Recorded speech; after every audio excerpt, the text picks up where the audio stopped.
That sounds great. Hi there guys, welcome to That Sounds Great. My name is Gaurav and you're joined by myself and my amazing co-host Khash. What's going on, everyone? Welcome to another episode of That Sounds Great, where we get together with industry legends in the music industry and have some awesome conversations. And hopefully, we can help inspire some of you that are watching right now, as well as entertain some of you. So today we've got a very special guest on the show who goes by the name of Teezio. Now Teezio is an awesome friend of ours, friend of Avid and a friend of the industry as well. He's done some amazing work out there, worked with Juicy J and of course Chris Brown. He's an absolutely amazing chart-topping, Billboard, Grammy-winning, amazing dude overall. But Teezio, I'm going to let you do the introduction. My guys, how are you, Gaurav and Khash? How are you guys? Yeah, no, there's no intro, just music. Just do music and try to do my best at it. I love that. That's a good answer. Good opening answer. So Teezio, I'd love to know, but who is Teezio and kind of where do you come from?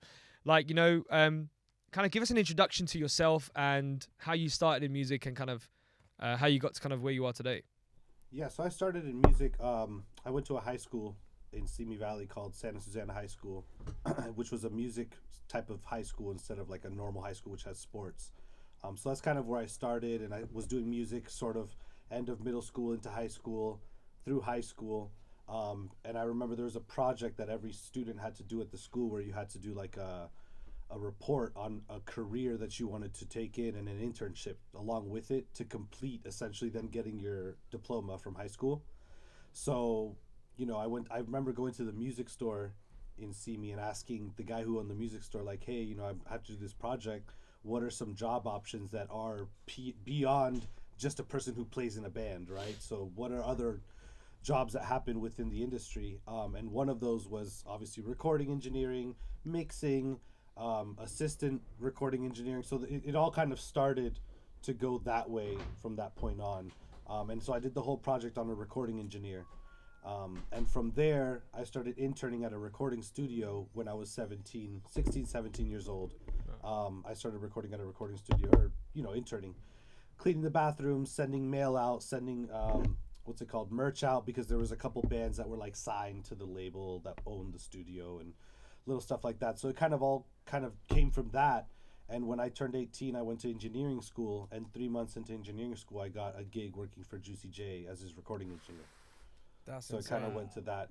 So, and I remember Juicy thought I was 19, but I was really 18, and I was about to turn 19. So it was kind of one of those things where it was like, wow. When you go into the liquor store when you're 20 years old, almost about to be 21, you're like, oh yeah, I'm 21. No, think about it. I mean, I worked for 3 years Wow.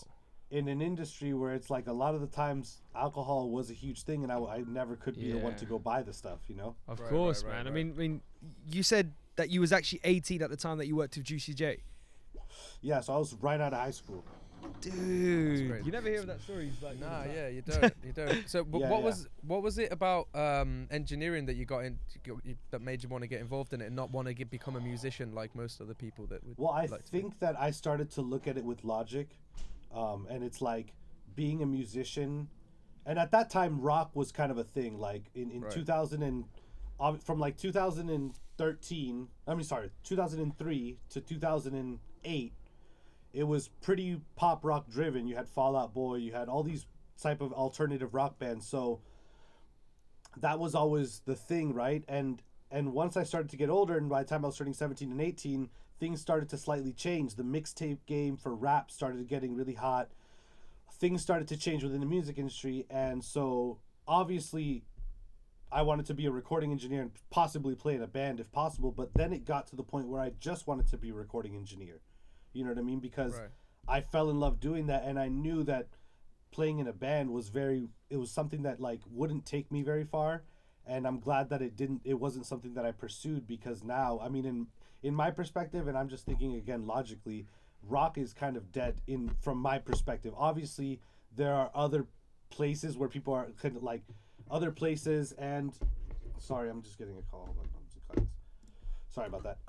There's other perspectives from people like, no, rock isn't dead, rock is this, what. But from my perspective, it's completely dead. Everything is just pop music, and there is some rock coming back, but it's not rock like bands. It's like music that has rock elements, Right. but it's still a solo singer, a solo artist still rapping or singing on the song.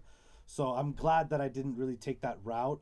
But it is what got me started in the space, because it's weird to say this, but now a 13-year-old could technically have a laptop and be a producer. In 2003, when I was 13, you couldn't just go buy a laptop and be a producer. Like now, a kid can do all that shit. They can go on YouTube and figure all that out. There was no YouTube when I started, you know, so everything was, you know what I mean? Teezio, so I want to take it back a little bit to Simi Valley. Obviously, that's quite a new name to us in London over here, of course. Yes. But it is in California, right? It's in California. It's right outside of the boundary of Los Angeles. So essentially, it's the suburbs of Los Angeles. Okay, Cool. And then obviously your background is Argentinian, right? Yeah. So my parents came here in 1990 from Argentina.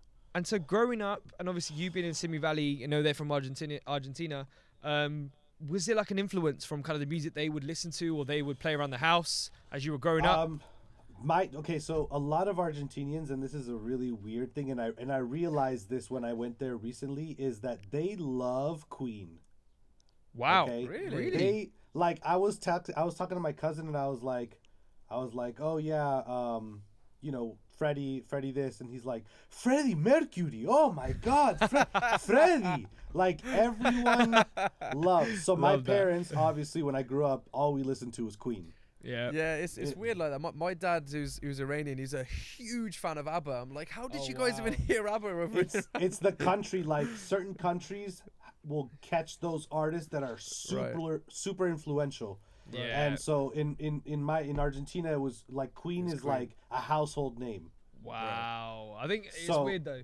In India, for some reason, my dad was just hooked on like Jamaican music and Bob Marley. You can never predict it. It's like so random. You have no idea who's big in what It's country. very random. So and true. having this conversation is weird to hear that happens with other countries too.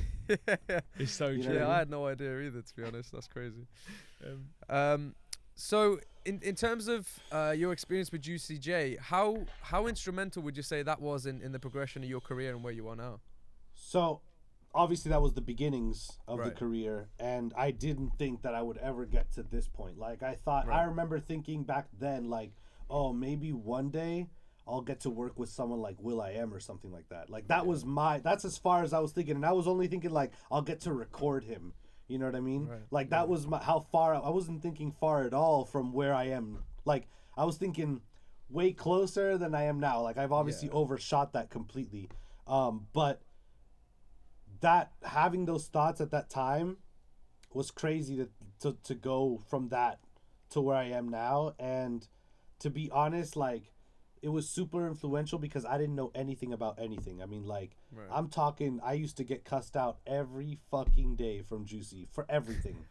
For absolutely everything. Like I was a horrible engineer, but for some reason I wouldn't say loved because that sounds stupid, but like he wanted to keep me around. Right. Like I don't know why. Like he obviously saw potential in you, right? He saw potential, but I could tell he was just so over the fact that I was so new, and he was obviously at the time. I mean, 2 years before I started working for him, they had won an Oscar. Wow. You know, for Hustle and Flow. So they weren't. I wouldn't say Juicy J was really hot at that time, but they were coming off of being hot from the early 2000s. You know what I mean? So that's kind of where I was. But Juicy he would always threaten he's going to fire me and hire someone else. And there was a couple times where he had me train other people. No way. But the people that came in, they would come in like super starstruck. Wow. You know what I mean? Maybe it was a guy who lived like in Virginia, let's say, and he was living in LA now. But because he lived in Virginia, he had a huge influence of 3 6 Mafia. So now being in his house, he's like, I'm in Juicy J's house. Like, you know what I mean? So Juicy was like, nope, get this guy out of here. You know what I mean? So for some reason, I wasn't like that because the only like knowledge I had from 3 6 Mafia really was like the movie for the Oscar and then Stay Fly. Of course. So that's the only, you know, I didn't grow up listening to 666. I didn't know anything about all of that movement because prior to that, I'd been listening to Queen and Pink Floyd and all the shit my dad was making me listen to. So he loved the fact that I would go in his house and like I would see these plaques and be like, "What song is that?" And then I'd listen to it and I'd be like, "Oh, that's that." And, you know, like I didn't know what any of the songs were. Right. Yeah. Right. 'Cause So I guess it makes sense. You don't want someone fanboying over your music. You want honesty, right? You want Yeah. that. Yeah, want that but not raw even sort of that. He didn't feedback. want someone like that in his house because we had the studio in his house. So imagine you're in your personal space where you have family and uncles and aunts and mother and father, and there's a guy in there tweaking out that he's in 3-6 Mafia. You know what I mean? Yeah. So It doesn't that's make what sense, like, bro. Yeah. and like I knew Juicy's dad. His dad was a pastor. I knew his mom. I would go over to their house in Memphis. Like I knew them personally. They were very religious people, like very religious, which is completely weird to think, right? Coming from 3-6 Mafia, that their parents would be, but they are very religious. Like they didn't even listen to his music because there was so much Wow. bad shit. Yeah. Oh man. Crazy. That is crazy, dude. I mean, I've noticed now lately as well. A lot of artists and then producers, engineers as well. They begin to obviously, well, they've started to build their studios in their houses as well, right? That's Is that like that's a the move? Is that That's like the a, as an engineer, obviously it's different as an engineer, you would want to build it where you are at home and stuff, but do you feel more comfortable kind of, obviously working in your studio, but as an artist, obviously working with Juicy J, would you be way more comfortable kind of going upstairs and recording or working rather than being in kind of another commercial studio all the way kind of in a city? Or It's a know? double-edged sword because having it at home is comfortable, but being out at a studio that's commercial allows you to have a couple things. You can have people come by that you necessarily wouldn't want to come to your house, right? You could have, for example, you might have a rapper come who you would let in their house, but then they come with 10 people, their posse, and now you don't want all those fucking people in your house. So then it's the pressure to work knowing that you're in the studio versus being at home. You're like, oh, I'll just go watch TV or play video games for a bit and then we'll jump back in the studio. You can't really do that at a commercial spot unless you really don't care and you just want to go there and waste time.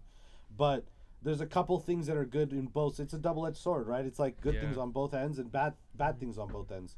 No, I definitely. personally, as a mixing engineer, I prefer always being in my space. I would never want to mix anywhere else.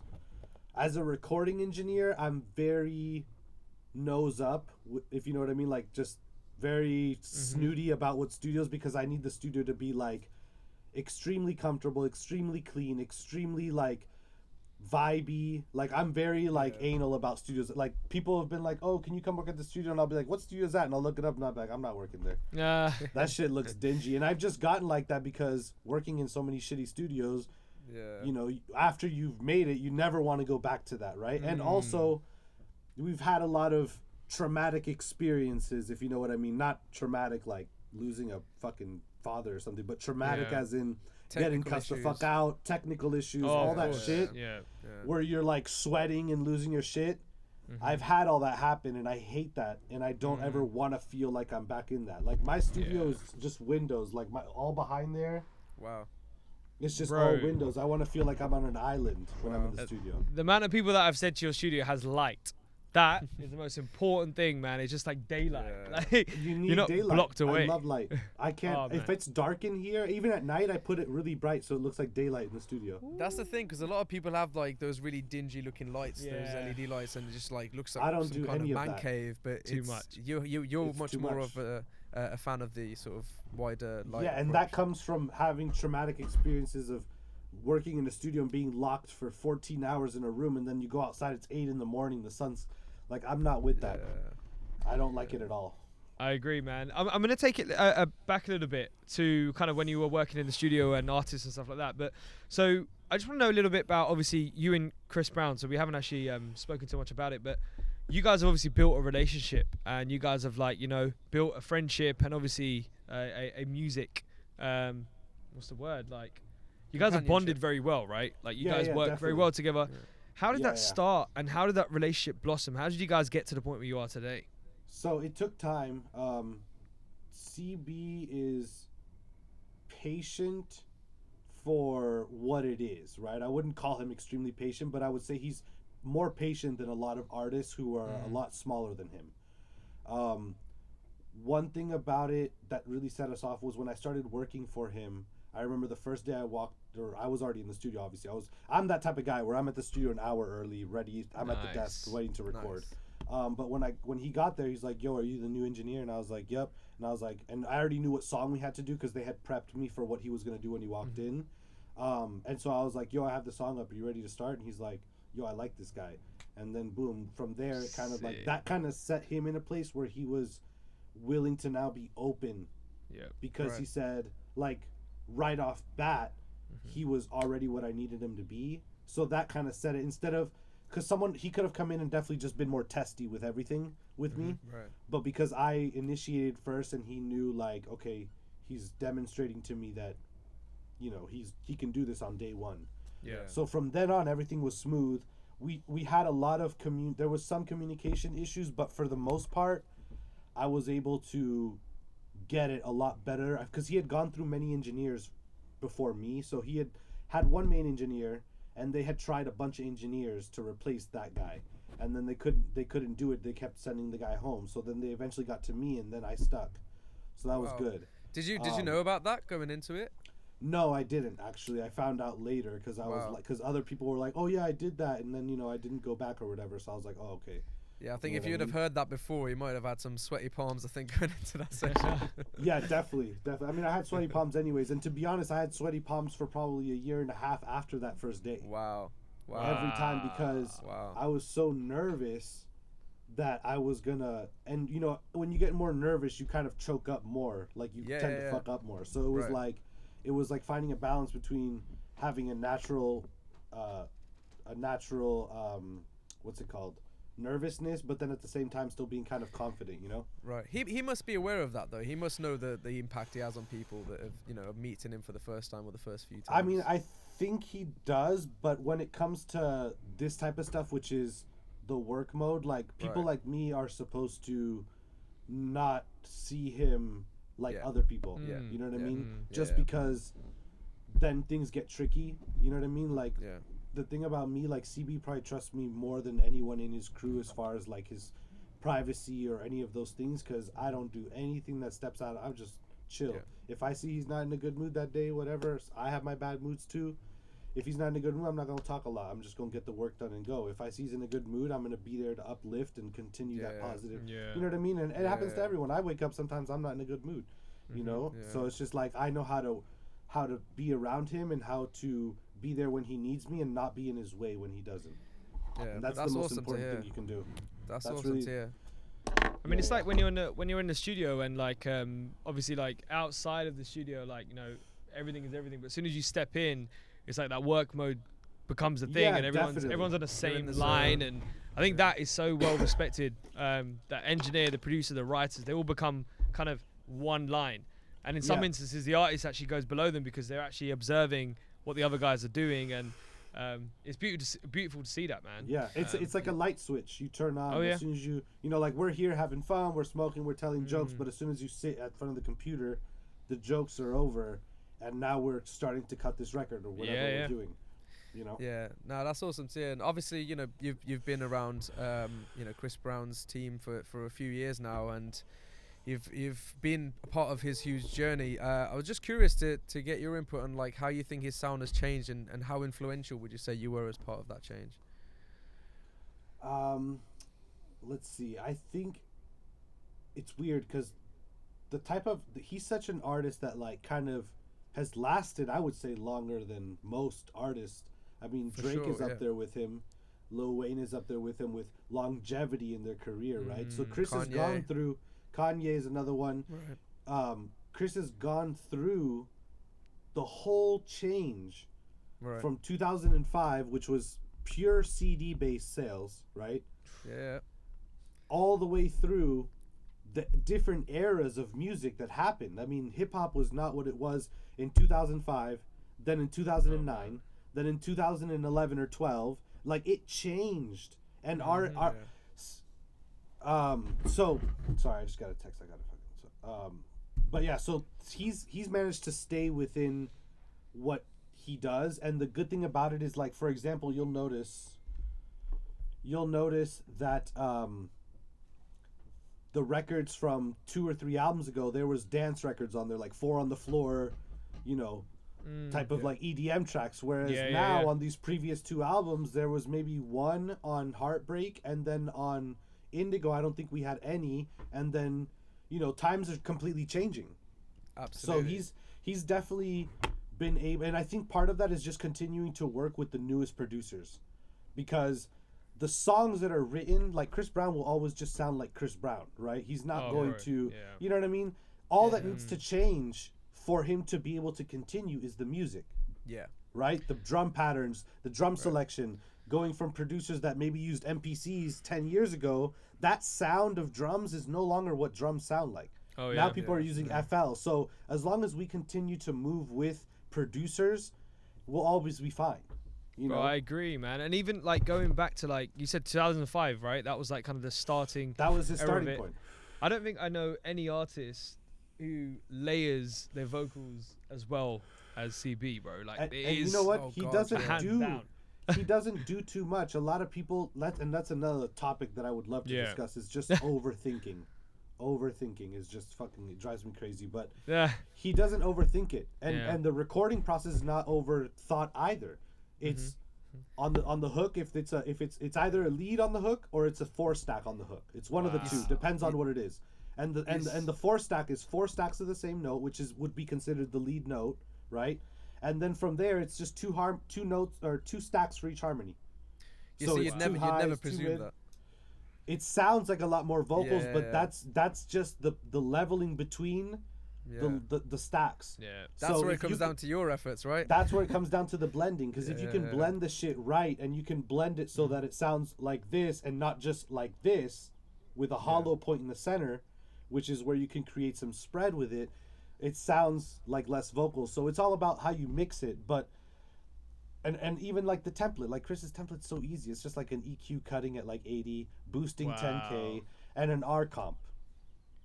Wow. He's giving away all his techniques, guys. You heard it here first. Love it. But it's true, bro. I mean, there's so many engineers we speak to, and they say the exact same thing. I mean, I love it. You know, I love buying, bro. I'm a gearhead like all of us. I buy things that I don't even need. But at the end of the day, bro, like it's just the simplicity is the most beautiful thing. Like stock plugins in Pro Tools, example. They do more than anything else. Oh, wow. Time. It is time. It is time. Oh, no. Here we go, man. So this is the part of the show that we like to call the album interlude. Essentially what's going to happen is you've got 60 seconds. We're going to ask you a mixture of audio, tech-related questions, amongst some sillier questions. So apologies in advance for those. But yeah, let's see how many you can answer in 60 seconds. How's that sound? All right, let's go. So you got to beat our first guest, bro. So remember, you got to be quick here. Yeah. All right, come on. I'm gonna be as fast as I can. Yeah, we want them fast, but we want them true. Okay. They true. have to be true. Okay. The timer starts now. Guilty pleasure song.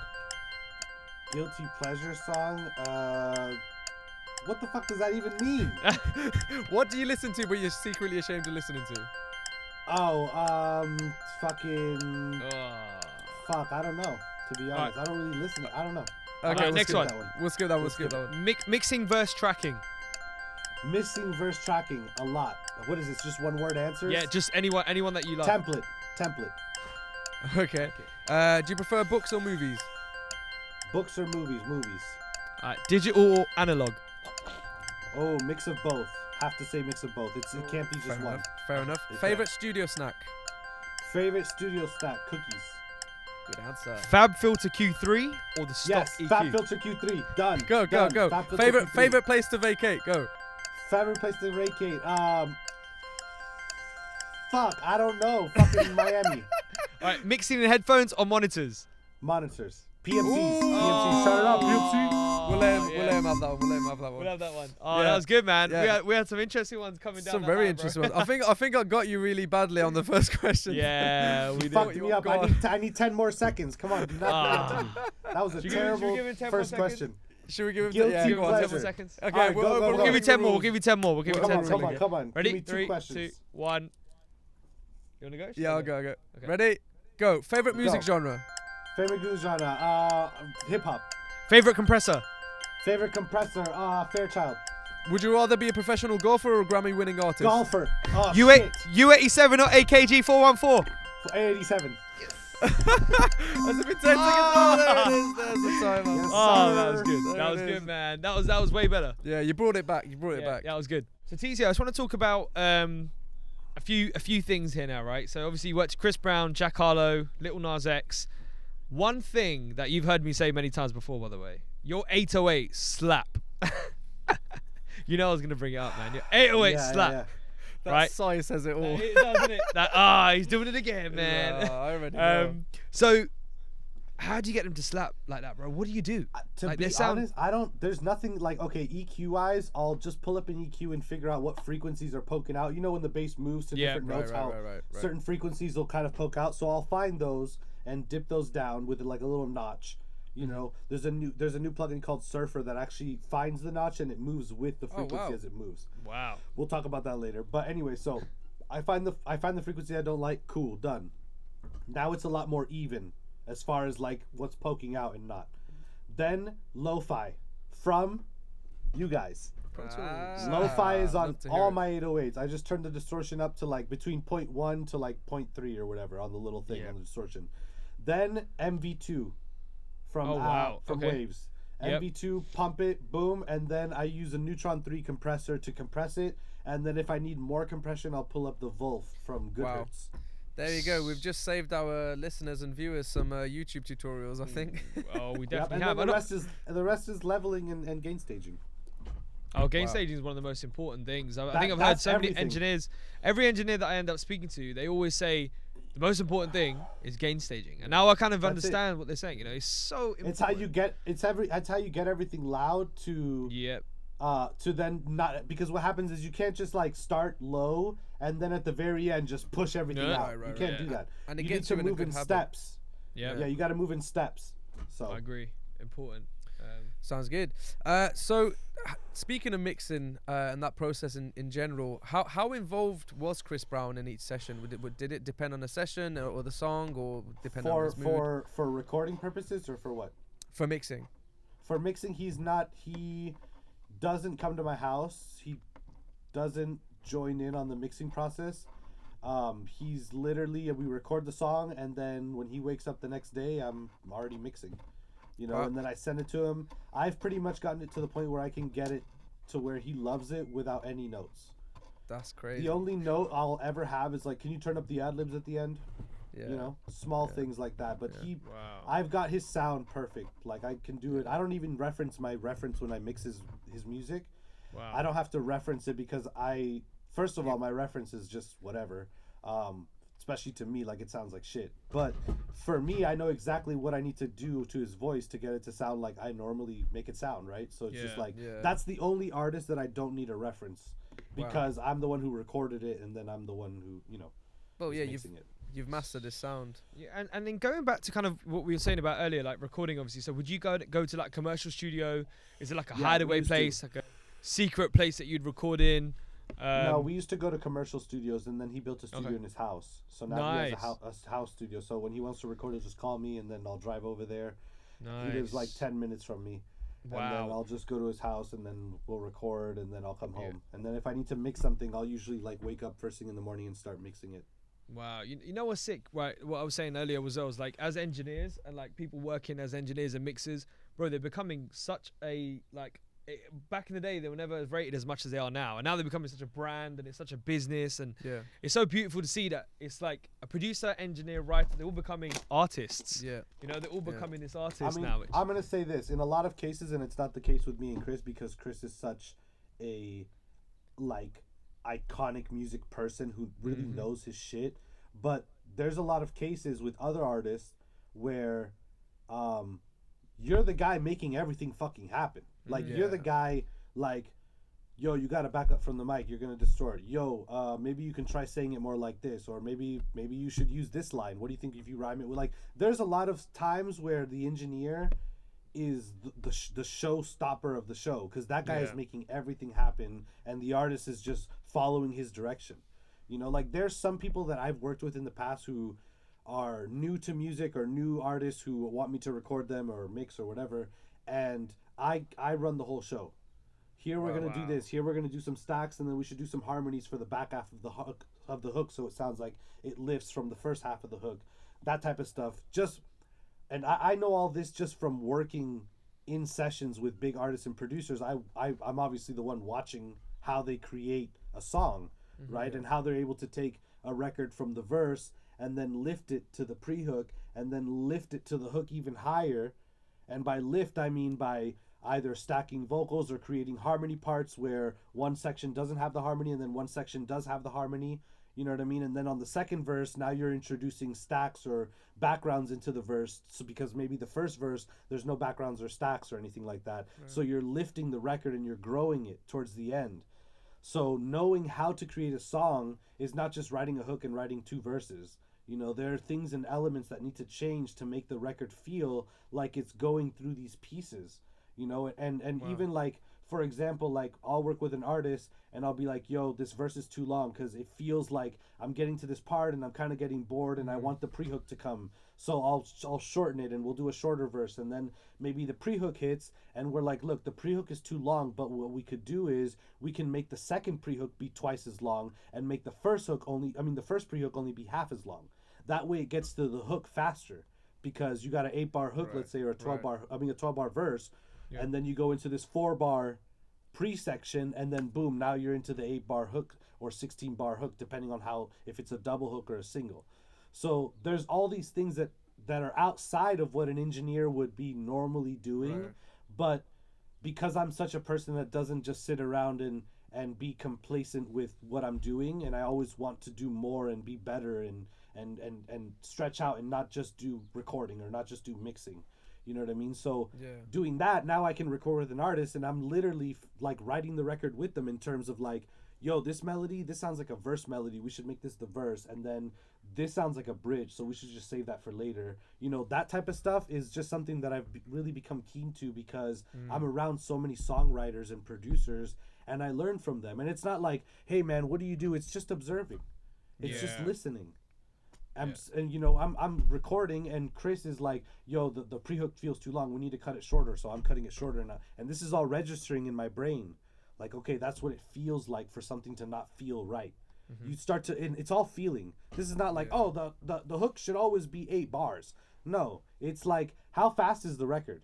First of all, is it a fucking slow tempo record? Because if it is really slow, we might just do an 8-bar hook. You know, it just depends, and all these things happen with your gut feeling. I can hear the verse and immediately feel when I need the verse to change to the pre or go right into the hook or whatever's happening. I can feel it inside. And that's what I make my decisions based on, is that feeling. Wow, that was a lot of nuggets there, man. Yeah, it's amazing. There's a lot of good stuff. It's wonderful to hear the thought process that goes through your mind and how you're, you know, defeating the narrative that engineers only do set tasks. For sure. Because imagine, I have a front seat to learning from the best because I sit in the chair. When the producer has to do something, he has to communicate through me. Yo, can you take the hi-hat out there and then make the hi-hat come in 4 bars after that? So now that registers in my brain. Oh, that was dope. No hi-hat, boom, hi-hat. That feels like a lift. All going in the brain. Yeah. Wow, see, that's very smart, man. It's true. No, the engineer, like for me personally, I feel like the engineers are really the brains of the operation. Man. The engineer is the brush, and the producer and the artist are the painter. Yes. So if you're the brush, you're fucking making the moves because they're telling you to make the moves. So all you have to do is register that in your brain and start to learn. Yeah. And I never asked questions. I wasn't like, oh, why did you bring the hook in there? I just started to just register it. Like, okay, that feeling that I'm getting. Okay, I feel that. You know? Incredible stuff. I think that will wrap up this show. But Teezio, listen, it's been amazing having you here, and obviously all the insights that you've offered us and our listeners and our viewers is you know, it's priceless. So thank you so much for taking the time to come down virtually. I appreciate you guys' time. Massive thank you from all the Avid team, myself, Khash, our amazing video crew that we've got today as well. Thank you to everyone, and Teezio, of course. And, yes, sir. Yeah, man, we're going to catch up soon, and we're going to hopefully vibe in London or LA very, very soon. Yes, sir. For sure. See you around, man. Amazing. Thank you guys so much. Thank you, Teezio. Take care. Thank you all for watching this episode. We hope to see you soon for our next show, which will have again another incredible guest on as a special appearance. So make sure you like, comment, and subscribe. And for those that aren't on YouTube, keep tuning in, and we'll see you guys soon. See you guys. Take care. Bye-bye.